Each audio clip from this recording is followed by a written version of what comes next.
Hi everyone, this is paper 17, the Lady with the Lamp, the life of Florence Nightingale. You can see from the title this is going to be a non-fiction text, although the first two paragraphs sound like it is a story or it's a passage from a story. A fiction, it is not. It is going to be non-fiction, giving you her biography, basically. Florence walked down the dark hall of the British hospital. The floors and walls were disgusting. They looked like they had never seen a good scrubbing, a good cleaning. And what was that foul smell? Foul or bad, very bad smell. She could see a stream of blood and human waste flowing down the middle of the hall. She plucked her nose, covered her mouth, and continued on. She could hear horrible cries and moans. Moan is a sound of pain or a very loud sigh if somebody is in pain. Moans through each doorway, and when she peeked her head into a room, she saw a filthy or dirty man lying in a bed that looked like it hadn't been changed for weeks. The poor soul was being tormented by a cloud of flies attracted to the stench. The poor soul, the word soul refers to the man now, so the poor man was being tormented. It means that he was suffering because of those flies. The flies tormented him. Attracted to the stench is the noun and stink is the verb.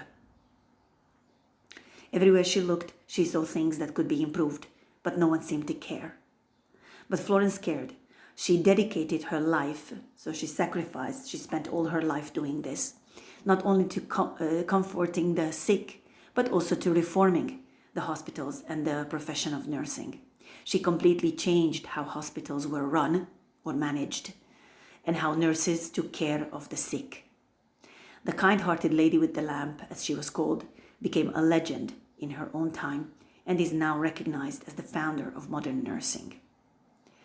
Florence was born in 1820 in Italy, but the family moved back to England in 1821.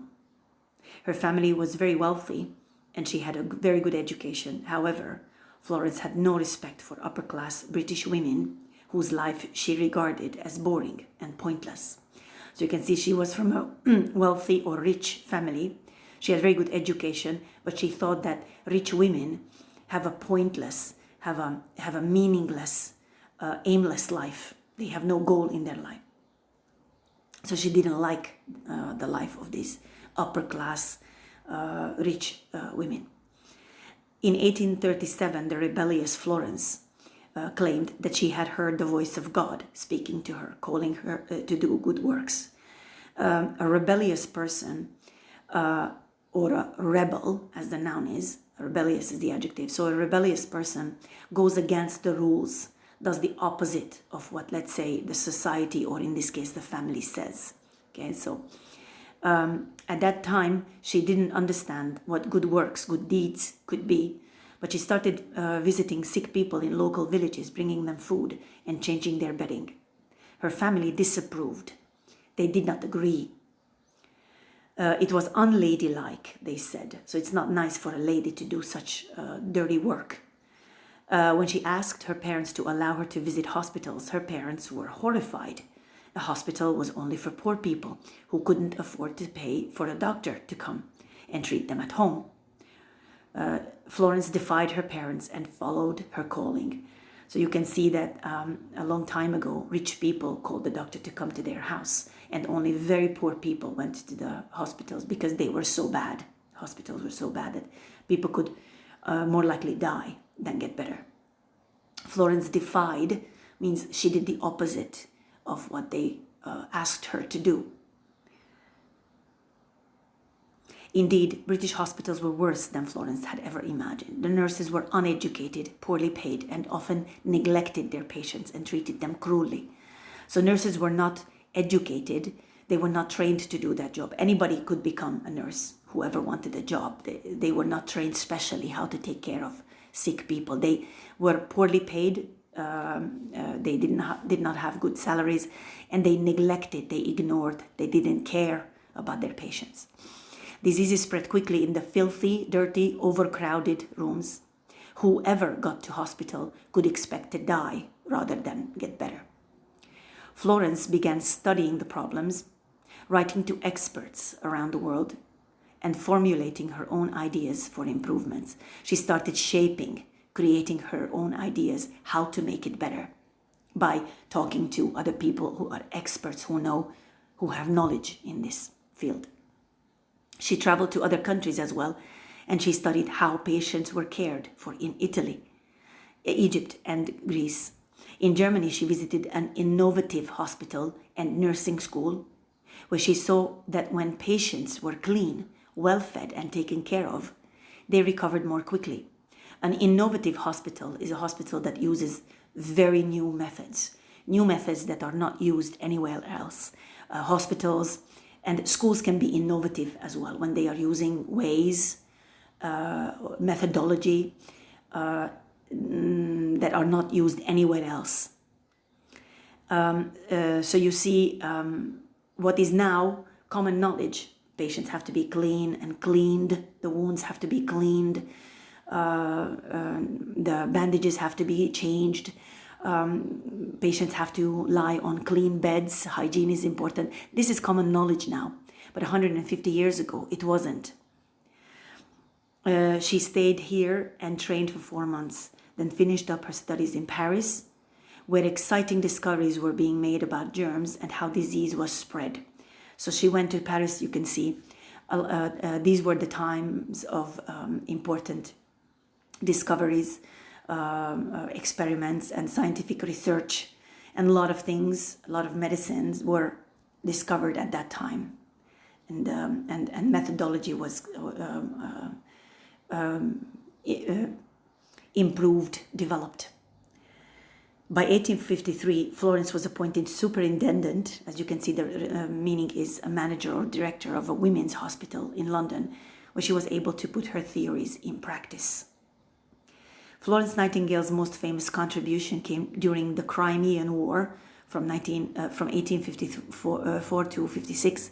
She and the staff of 38 volunteer nurses trained by her were sent to the Ottoman Empire. The Crimean War was fought between the Ottoman Empire and the British Empire. The Crimea is a place in Ukraine, currently occupied by Russia.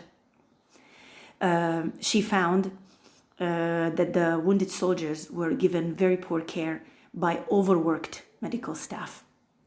So these staff were working too much, too exhausted, okay? Medicines were in short supply, hygiene was being neglected, and mass infections were common.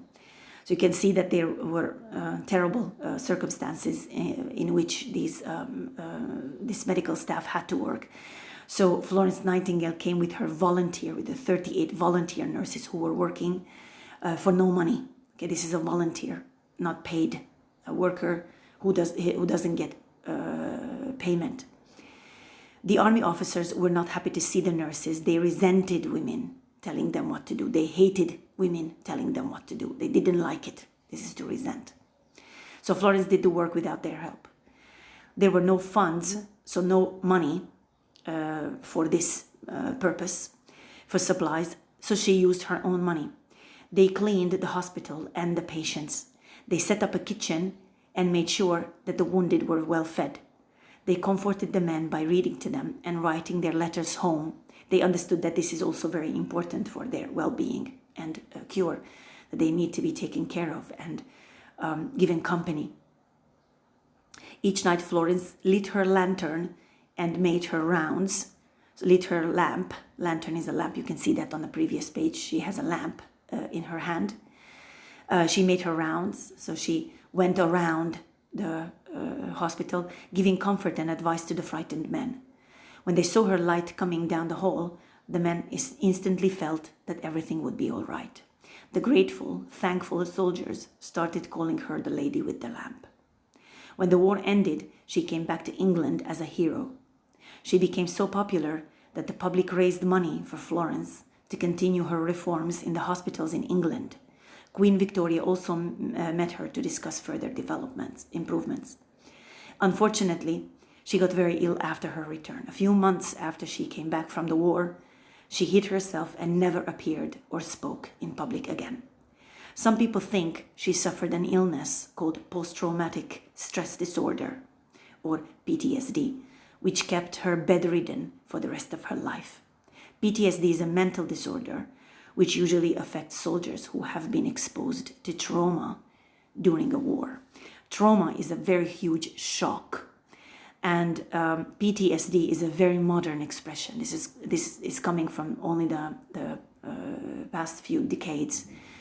Especially this mental disorder or this mental condition affected those soldiers who came back from very serious war situations where they saw horrible scenes of people being killed, or they killed people themselves as soldiers, and they were unable to deal with this shock.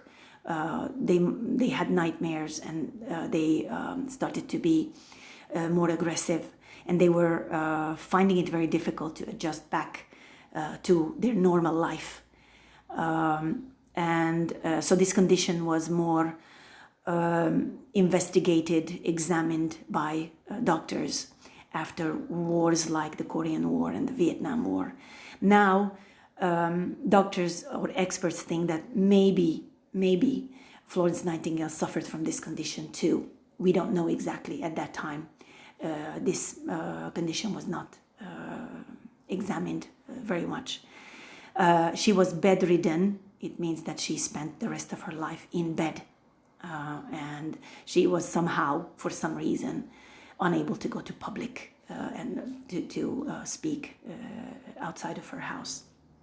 Unfortunately, the last paragraph, from her home, she continued to educate the world about nursing. She wrote, there's a mistake in your book, she wrote over 200 books and reports that were translated into dozens of languages. In 1860, she used the money raised by the public to establish the Nightingale Training School of Nurses in London. Many governments around the world wanted her advice on hospitals, nursing, and sanitation. How to keep the hospitals clean, of course. Her reforms changed the nature of modern nursing and saved countless lives. Even today, the lady with the lamp continues to inspire doctors, nurses, and healthcare workers all around the world. So the last paragraph tells you that she, even though she was ill, she continued helping the public. And it summarizes the aftermath of her work, the consequences of her wonderful work. Now let's take a look at the last few questions. What did Florence do to improve the situation of the wounded soldiers in the Crimean War? Please go back to that paragraph and write 3 things in sentences. What she and the volunteer nurses, what they did, okay, to make it better for the patients. Who are usually affected by post-traumatic stress disorder? I explained it to you thoroughly. Also it's mentioned in the text. Which sentence proves that she was a successful writer? All right, so in the last paragraph, something shows you that although she wrote a lot of books, she was also successful in writing these books. Which sentence or phrase tells you that she was successful as a writer too? The extension work asks you to imagine that you are one of the nurses going with Florence Nightingale to the Crimean War. Now this is your diary. You are going to write a diary entry. Okay, so you pick a day, let's say January the 1st, 1855, and you will start your diary saying something like, we have just arrived to the Crimean War. Today we made our first tour of the hospital. And you describe how you felt. Let's say you are saying, what I saw was horrible. It was undescribable. It was terrible what I saw. It has to be very emotional as well.